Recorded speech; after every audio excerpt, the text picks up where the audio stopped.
At pagkatapos nga ng sunod-sunod na sepak takraw tournament, finally ay nandito nga kami sa isang resort. Ito ay ang Wellas Bayview Resort. Isa sa mga recommended na resort na maaari nyong puntahan dito lamang sa Glan, Sarangani. Kaya after those busy schedule sa mga tournament ay deserve din natin mag-relax mga kasepak. Nakakapagod din yung mga sunod-sunod na biyahe. Let's go! Actually kakatapos lang din ng sepak takraw tournament dito sa Glan.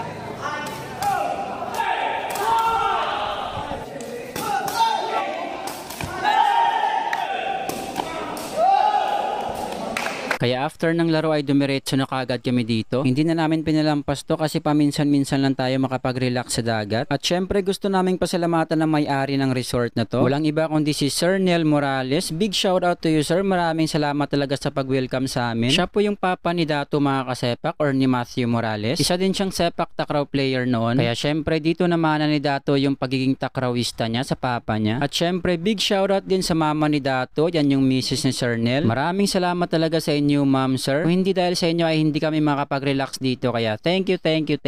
At syempre kasama ko dito yung mga mag-geng-geng Prisa National Player Squad. Yan yung coach ng RMMC kumakaway, si Coach Chan Taktakin at mga players at together with Sir Nel. Let's go! Kaya heto na, tingnan natin yung mga paligid dito. So ayan, pwede ka mag-tent dito mga kasepak at meron din mga cottage dito at mga rooms with aircon pa. Pwede ka mag-overnight dito kaya walang problema sa tulugan mga kasepak. So ayan, ito yung view sa gabi. Tingin-tingin lang muna tayo dito. At eto na, bababa muna tayo. So eto na nga yung night view sa dagat. And yo, shout out, nandito na nga kami sa baba. Maglakad-lakad muna kami dito.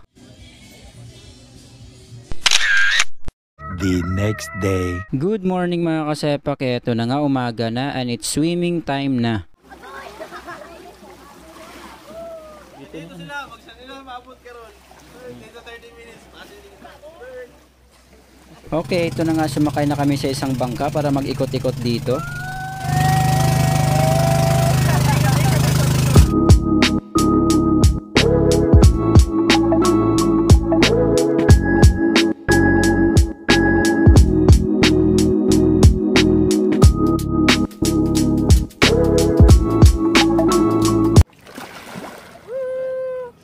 Ikaw sa ilong. Ha?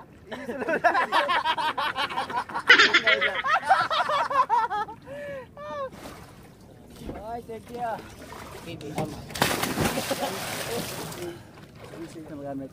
Balot.